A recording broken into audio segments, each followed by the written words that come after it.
Hello, Michelle Ray from the Center Within. Great to have you with us today. I have had several requests recently from coaching clients in particular that are already out there as leaders and healers and teachers, wanting an update and a refresher, maybe even a deepening on nonviolent communication and conversational intelligence. So we will walk you through a slide deck here. I'll tell you some tools that I have found very useful and resources, and weaving in, of course, mindfulness and higher consciousness and presence, not only for us as coaches, as I'm a transformational, holistic, intuitive coach, but for all of us as life skills for being human. Having an increase in nonviolent communication and conversational intelligence is a win-win for everyone involved. So we'll start here, just introducing myself. Here is the way to get a hold of me. If you want to afterwards or learn more, I'm at thecenterwithin.com online and love to continue the conversation at any point. So this presentation today will have a bit of an overview of nonviolent communication, specifically moving into some tools around authentic communication. Speaking, there are certain techniques in speaking that really increase the ability to be heard and communicate in a non-defensive way, as well as, of course, listening, active listening. And we'll walk through a little exercise I'll invite you to do. I want to talk about the impact of presence as a human being, both from a neuroscience as well as an energetic perspective of what can be felt by your presence. What gets revealed when we are in a relationship, whether we are a practitioner or whether we are in a conversation with someone we know or love? What gets revealed when we have a high level of skill in nonviolent communication and conversational intelligence? And then specifically, what are some of those values? Kind of think about the features of nonviolent communication, but also what are the actual benefits? I'll touch on those. So nonviolent communication is the brainchild of Dr. Marshall Rosenberg, and here is the website. It's cnvc.org. And I really encourage you to take a few minutes, jot that down, put it in your chat box if you want to yourself, and just explore the website. They have a phenomenal amount of resources. And I have downloaded, I'll show you in a bit, a piece of some of their feeling words when needs are met and unmet. And I literally give it as a handout, either PDF online, or if I'm lucky enough to see some of my clients in the office, we work with that as well as some little in conversation cards. One side has authentic speaking, the other authentic listening, that I physically give out, again, virtually or in person, as tools when I work with people wanting to increase their nonviolent communication skills. He also has some great books, which I've recommended to a number of clients. So the nonviolent communication has four focuses that they work on. The first is observations. So all I believe access to more awareness and therefore access to higher levels of consciousness start with mindfulness, start with self-awareness, paying attention in the present moment, right? Without judgment. What's actually happening? What are you feeling in your body? What are you hearing in words? What are you noticing in your thoughts, right? That's the first place it starts. And then specifically, the second is, what feelings are you having? Are you angry? Are you frustrated? Are you feeling misunderstood? Are you feeling satisfied? Are you feeling loved? Are you feeling heard? What are the needs that go along with that? So this can be if your feelings feel positive or feel negative. The needs that correspond are, my needs are met. I have a need met when I come home, a client of mine says, and my hubby has dinner started and it wasn't really his night, or we hadn't even discussed it. And so I notice my feelings. My feelings are joy and appreciation, right? And then we have a request, the fourth area of focus. The request at that point, when our feelings and needs are met, might be, I so appreciate your cooking, and please feel free to anytime, even if we have something else planned, if you're inspired to do some cooking for dinner, to walk into the house and have it smell delicious is a way that I hear you say, I love you and you count, right? So we can go through that process when our needs are met and when they're unmet. And so when we express ourselves clearly, that's one aspect of the nonviolent communication. We also really want to be able to hear the other person who speaks and maintain respect and empathy, and really an empathetic connection the entire time. Empathy is an emotional intelligence component that we can foster, we can grow. And gaining respect really is also, even if we disagree, we can be respectful and agreeing to disagree. So a little teasing this apart a little bit, the concrete actions we are observing that affect our well-being. So really see what you can do in mindfully observing without the judgment, right? Without the sassy, condescending, jabby way we might be delivering in our speaking, what we are actually observing. How are we feeling? We'll talk more about feeling words. What are those needs, right? Where does it hit our values? I value connection. I value affection, some of my clients say. I value some alone time every day to recharge as an introvert, right? What do you notice in your values, your desires? And they may be different. You know, we have the 5 love languages I'm thinking of at the moment, and I have a client who, so love language is affection, and another is acts of kindness, right? So how do we notice that? How do we know where our desires, values, and needs are? And then how do we make a request that uses I statements, that does not tell the other person they are bad and wrong, and here's how you can fix yourself by meeting my needs?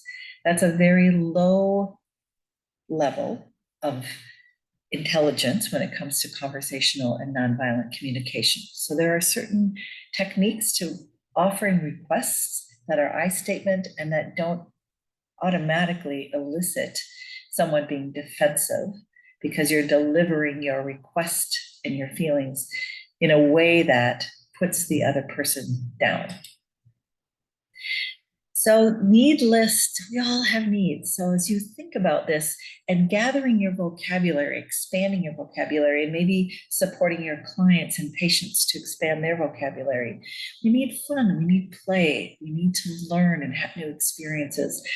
I've had the ability to travel recently. I think about all of those things that happen to meet my needs internally, not even looking for them from somebody else, right? To have choices, to not feel trapped. There's physical needs that we have, from food, protection, right? Sexual expression, shelter, touch, belonging, water. And then the relationship. We do have needs. All of us have a need for integrity. We want to know our gifts and talents. We want to have meaning in our life. We want some sense of privacy, some sense of self-worth, knowing we're lovable. Relationship with others have needs such as belonging, appreciation, community, emotional safety, empathy again, honesty. We want to move to interdependence, right? Where I'm not codependent, I'm independent, and I want to be in relationship with others who are independent, know how to get their needs met, and if they're not, ask for them. So we can cross and have space and time together to be interdependent, right? To be icing on the cake, where we're not in that codependent, I want someone else to meet my needs level of development, which is underdeveloped as an adult. And of course, we want to have some relationship with the world, beauty, harmony, noticing, right? And when our needs are met, we have a low level of arousal, over arousal, hyper arousal, drama and trauma in our life. We live a calm, balanced, homeostasis kind of life, where our parasympathetic nervous system, our rest and digest, and our sympathetic nervous system, get moving. get going are in balance. And most of the time, we can live with this openness to the relationship with the world and beauty. Again, here's some more language as you develop it. When needs are met, here's a list of needs: comfort, rested, interested, glad, peaceful, playful, adventuresome. And here's when needs are not met. I feel, right? These are feeling words that go with the needs: mad, irritated, frustrated, annoyed, scared, unsafe. So we want to have an expanded vocabulary. It's not just I'm mad or I'm sad. So practice. It's one way to develop a higher level of skill in communication, is to gain some new vocabulary. I have created this particular handout I mentioned earlier. It's a 3-page handout. It has a whole list of feelings when our needs are satisfied and met, and a whole list of feelings when our needs are unmet. And I literally hand this out to clients, particular ones working on relationships and conversation, whether it's at work or personally or professionally, to help expand their language.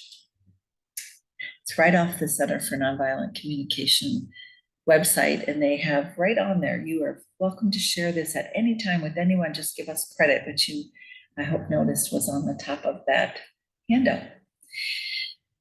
So there's these both an and. We want this honest self-expression, right? We want to have our inner witness be our observer, clearly see what's occurring, understand our needs and feelings, and be able to express them, because it's a gift to someone else. I don't know if you end up in those moments where you're not sure what's needed, what's wanted. The person maybe thinks you're wanting to read their mind. You haven't got the telepathy down quite yet with that person, right? It is a gift to be able to express clearly what you need, what's alive in you. It builds intimacy, and intimacy in increasing trust in any relationship, not just physical intimacy. Also through the empathetic listening, now we can be an observer or witness for someone else. We can assist them in going deeper into their own realizing what it is that they need and want, their desires, their values, as we talked about. So we want to empathetically listen. We want to simply make some space and time where the other person counts, and we reflect, we listen, we say, is this what you're saying? Is this how you're feeling? I hear you say this need is met or unmet, and really support in strategizing the next step, right? With someone that we are just listening to, not fixing, not adding our story, not saying, oh yeah, I know what you're talking about because I did that too, or even I'm sorry makes it about you. You want to hold space, let it be about the other person during the listening phase. Now, every single time we have an interaction with another human being, we are either building trust with that person or we are reducing trust. Information comes in through our limbic system, right? That amygdala.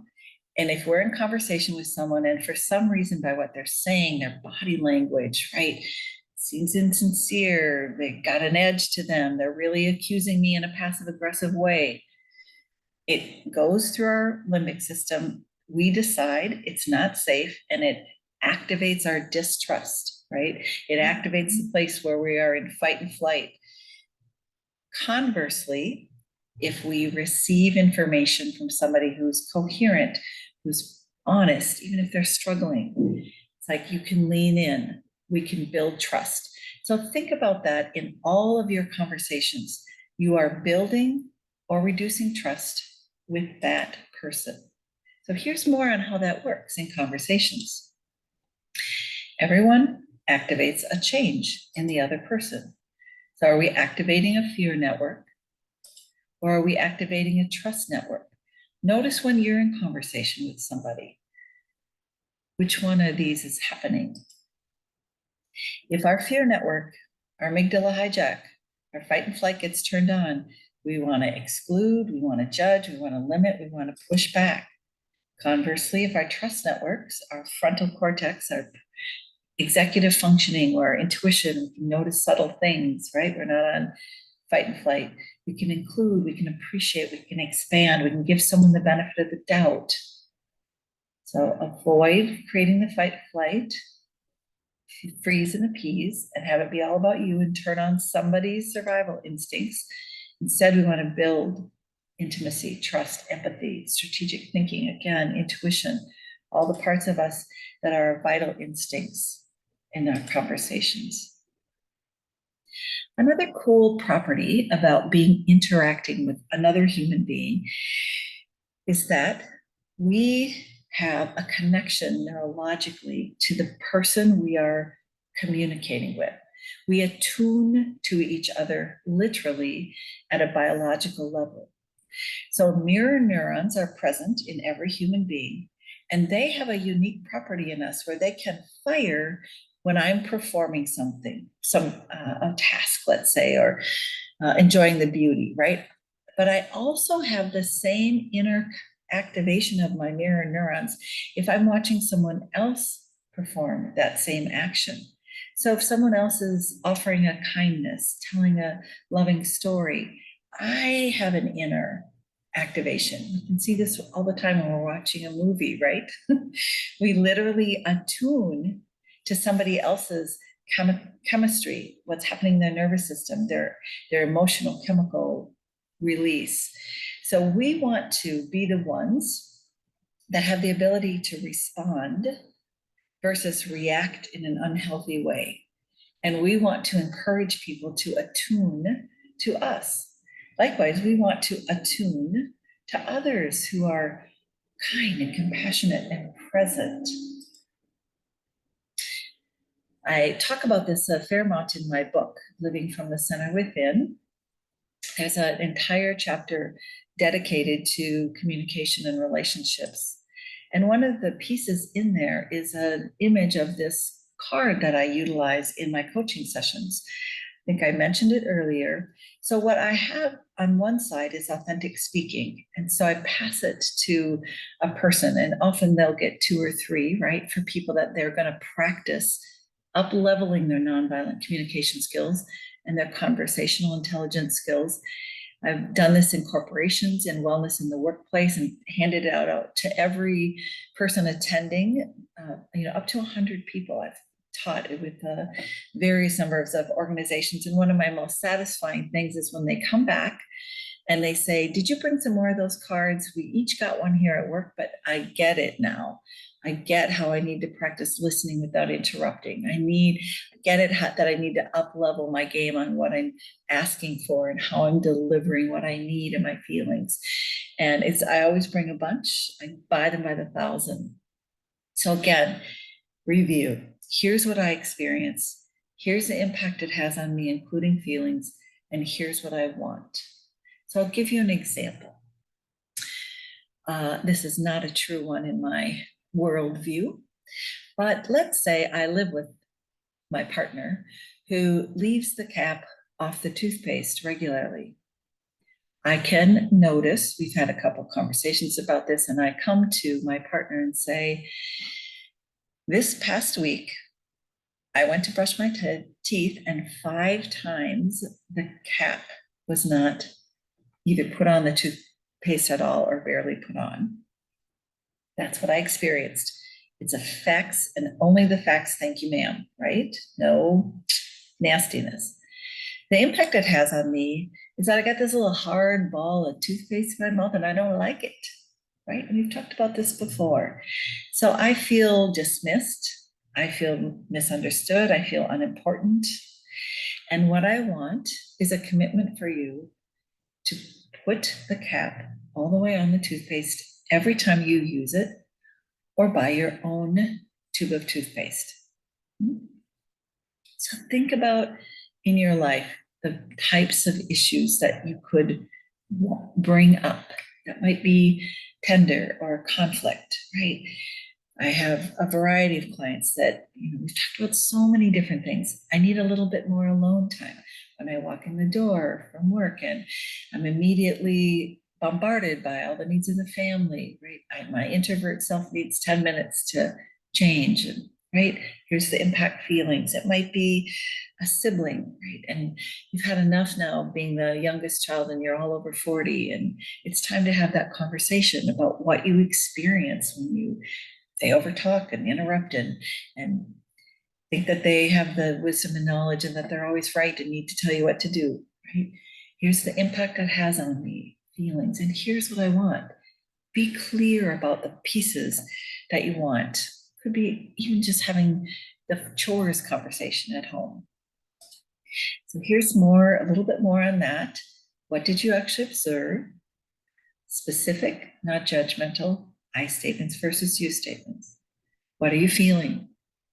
We've talked about those feeling words. Get clear about the variety of feeling words and be able to describe them. What are your needs? Again, be specific. This is not strategizing. This is not in a framework that makes them bad and wrong, but the needs come from your feelings. And then you want an action. It's a beginning place. This is not an ultimatum. This is, let's start the conversation here. And then from there, what we're hoping is that the person you're in conversation with stays in the active, authentic listening piece. So here's the other half of the card. I might say, I'll play my partner in the example I just gave. So, honey, what I'm hearing you say is that even though I have said I would put the cap back on the toothpaste, it's not actually happening. As long as you've got the floor, is there anything else that's bugging you about things? Well, as a matter of fact, now that you're being such a good listener, in addition, I would like to address the clothes on the floor for multiple days rather than, bringing them down to the laundry. I mean, that's another issue. It's a small thing. We both share this home. I don't understand what it is about the inability to do that every day. Right? Okay, thanks. I appreciate your honesty. It's good to get these things off your chest. I do have an issue with that. And I think that strategizing, about what could work might be helpful. Any ideas? I'm the active listener. Well, how about putting a clothes basket in the closet? Right? How about when you take them off, put them at the top of the stairs so next time you go down, you bring them down to the laundry? How about, right? I'm the speaker. In the end, once I feel completely heard, my listener, my partner in this case, says, so what I'm hearing you say is when we have conversations about living together logistically and being kind and considerate for each other, if I agree to something, your expectation is that I follow through on it. And I'm not just giving you lip service. And so today in particular, I feel your level of frustration far beyond the actual toothpaste in your mouth about not being heard, not being honored, and really in a way feeling betrayed by my inability to follow up on what I'm saying. I totally get where you're coming from, and I will commit to the action steps we've agreed on. Right? So this is the part. And then in most conversations that are a dialogue, you would switch. Right? The speaking person takes a turn at listening, and the listening person gets a turn at speaking. This way, two people are not talking at each other, trying to be heard and get their needs met while nobody is listening, which is unfortunately, at least in my experience, much more common than making the time, building the skill for nonviolent communication, and really listening. So if you want to pause, or maybe later, think of a time when you know your needs were not met.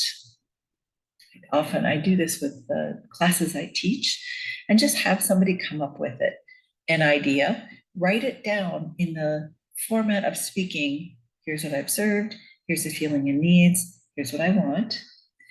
And then find a partner in practice. It could be your actual person you have the issue with, which would be very cool. But maybe there's somebody else, or maybe in a coaching session. I often will do that. I'll take whichever side, right? The person maybe has a beef with somebody and they get to be themselves, and I get to be a very good authentic listener, right? Using these skills and be able to get to the deeper issue through questions. Is that what I'm hearing? Is there more? And it might be that they really don't understand the speaking part, or they think that you can't stay in a higher skill level of communication if somebody isn't listening. So I'll do the speaking part and be them, and have their partner that they might be speaking to not be a very good listener. They don't embody these skills of higher conversational intelligence. In which case, somebody might start off with, I might speak and ask for what I need, and they may come back and say, "Oh, you're just way too sensitive. You're just this. You, right? You statements. I make it about me, the listener who doesn't have very good skills in nonviolent communication, and I make you bad and wrong. You shouldn't feel that way. I know what's best, right?" I then, as a speaker, have two choices. I can say, we have set this up so that I can be heard, right? We talked about this conversation before we got here. If you aren't able to hear me, can we try again later? Or it might be that you say to the person, it sounds to me like you need to vent first and have your needs and feelings expressed first. I'm willing to listen, and I'll take the second round of being the speaker. So practice makes perfect. Well, it makes us better. I don't know about the perfect part. So in Chinese, the word for mindful deep listening is xing, which means the heart and the mind is present right now. So this increases as our awareness increases, and our amygdala hijack and drama and trauma and stress decreases, and our well-being increases. We become more present. In my book, I talk about levels of consciousness. So in the beginning of our development, it has to be all about me and healing my holes and getting my needs met and moving from codependence to independence. But as we move into an independent and can move into being an interconnected person, our presence increases, right? Back to those mirror neurons where I can sustainably stay calm and non-overly reactive. I still stay in discernment. If you step on my toe or are out of bounds and cross boundaries, I will show up. But I want to be able to respond with authority rather than react from that snotty, passive, aggressive, you're bad in the wrong place. So as presence, there's ways of knowing we have access to. We talked about our executive functioning in our frontal lobe. Our synchronicity is turned on, our intuition is turned on. We can notice body language, behavior, subtle body language, right? Somebody relaxes because their trust is turned on. You can see it. You get better at verbal and nonverbal communication the more you work with this. So what increases your presence? Support and connection. Find people in your life that have an interest also in becoming more aware, becoming higher level skills, emotional, social, conversational intelligence. Let the opening happen inside yourself. Intend to be a healing presence. Make a space for it. Increase your mindfulness by checking in regularly. Again, what's your body saying? What's your emotions, your attitude? Are you being authentic? Do you feel it's safe to speak your truth? And then with others, be able to bring your full attention into the moment. It's a beautiful saying out of a holistic nursing manual. When you are fully present with another, think of you as a practitioner or coach or leader or healer. You literally activate the potential of becoming a healing environment by your presence, offering yourself as an environment in which the individual can dwell. The gift of presence takes place in this dwelling place and serves as home. Your presence literally enables another's being to be unconcealed, your own being more fully revealed. According to Mark Nepo, deep listening is one of the ways that increases our presence. We want to open, we want to empty, we want to not think we already know, we want to have beginner's mind. So listen deeply, give it all up for expectations, right? Just have your complete attention don't think you already know from a previous encounter. So soften, lean in, and be changed by what you hear. Some of the most powerful conversations I've had are with people who don't see things the way I see things. And if I lean in and really listen, I often get an opportunity to move into that place of fear for them, or that place of tenderness, or the place of where they don't feel safe. It's an amazing thing to get beyond the edge of people's harshness and listen deeply. So keep emptying from conclusions, judgments, and preconceived conditions. So again, I'm going to invite you at some point to practice creating presence, bringing your full attention into the moment, noticing with your five senses, right? So also practice in any conversation, but in your coaching sessions. What do you notice with your attention when you're in a session, right? And you listen deeply. Of this picture of these two gentlemen, I'd love to know what they're talking about, right? He's leaning in literally to hear his friend talk.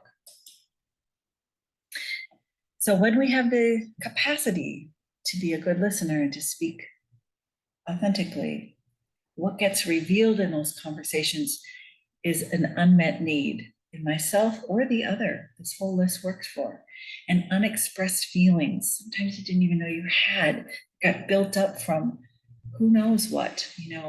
A client I was talking to about, they get immediately triggered when there's an authoritative person. She's like, I know it goes back to childhood. I can't do it. And it's a workplace issue she's having with a bully, right? What are those feelings? What are the underlying beliefs? Where are the places you don't feel good enough, deserving, lovable, feel like you have to play small, give up a piece of yourself? Where is limiting self-talk in charge? How does that diminish our capacity to show up and be intimate and build trust? Notice the body sensations. Many people don't pay attention to that. They don't notice their jaw getting set, or their face flushing, or their stomach starting to hurt, or their shoulders starting to tense. It's really worth noticing our emotional response, our behavioral response, and our physical responses when we get stressed. And there's so many opportunities to build skills, whether it's reading, watching videos, practicing. So the value, right, of using this in coaching and in our life and our conversations is we want to assist clients and others we care about in their own self-discovery. We want to provide resources, skills that all human beings we encounter in this way, where we're maybe at a higher level of nonviolent communication skills and conversational experience, conversational intellect. We want to help them build their toolkits. It's also so helpful in reducing stress, right? We want to keep a focus on presence instead of fixing, jumping in with our story. And we want to continue. It's a lifelong journey. It enhances our well-being to build interpersonal communication skills. They're an application throughout our entire life. So that concludes this lesson for today. Again, my contact information, email me, check out my website. There's lots more resources there. I've got a number of recorded lessons and topics and live classes being offered all the time. So lovely to spend this time with you today. Blessings to you on your journey, and